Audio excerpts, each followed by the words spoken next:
పూజ చేసి దాని మీద వంట చేస్తే తినదంటే ఈవిడ.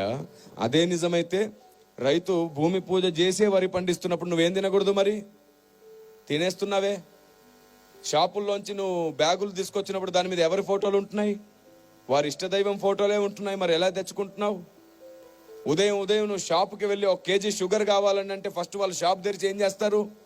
తమ ఇష్టదైవానికి మొక్కి షాప్ అంతా తిప్పి మళ్ళీ తర్వాత డబ్బుల పెట్టెలో కూడా ఆ తర్వాతే కదా నీకు ఇస్తున్నారు. ఆ లెక్క ప్రకారం నువ్వు ఏ షాపులో ఏం కొనకూడదుగా. మరి ఎందుకు కొంటున్నావు? చివరికి కటింగ్ షాప్కి వెళ్తే కూడా వాడు పూజ చేయకుండా కట్ చేయట్లేదు. ఎందుకు కట్ చేయించుకుంటున్నావు?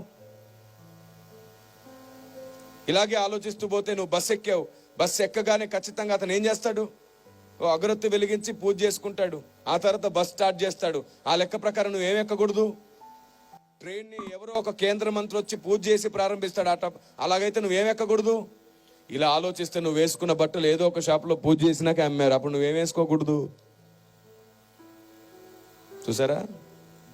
ఈ వీచే గాలి ఉంది చూసారు. ఈ గాలిని హైందవ సహోదరులు వాయుదేవుడా అని మొక్కుతారు. అప్పుడు నువ్వు ఏం పీల్చకూడదు. అప్పుడు కదా చచ్చూరుకుంటావు.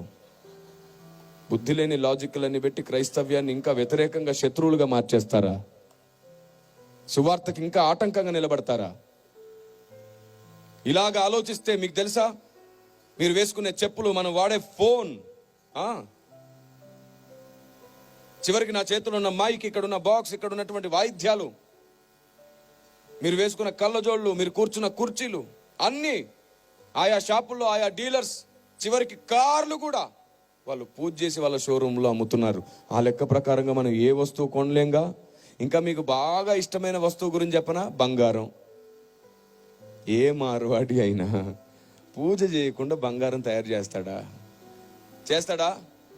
ఆలోచించిన ఆశాభంగం తెచ్చి ఇక్కడ పడేయండి. పాస్టర్లు అందరూ కలిసి మళ్ళీ ఇదే కొత్త సంవత్సరం ఇంకా పెద్ద సభ పెడతారు. అప్పుడు మొత్తం మండలం వచ్చి సువార్త వింటారు. ఇక్కడ ఏంటి బంగారం చూద్దాం, వేయగలరా? అమ్మో, ఇది నా బంగారం, పూజ చేసిన బంగారంగా. మరి ఇలా ఉంటుంది. చాలండి, ఇంకెంతకాలం ఈ అజ్ఞానం చెప్పండి. అందుకే మనకి ఏదైనా గొప్పగా అనిపిస్తే పరిగెత్తొద్దు. మోకరించి దేవుణ్ణి అడగండి, ఇది కరెక్టేనా ప్రభు అని. మన జ్ఞానానికి పరిధి ఉంది. ఆయన జ్ఞానం అమితమైనది. ఆమేన్. అనంత జ్ఞాని ఆయన.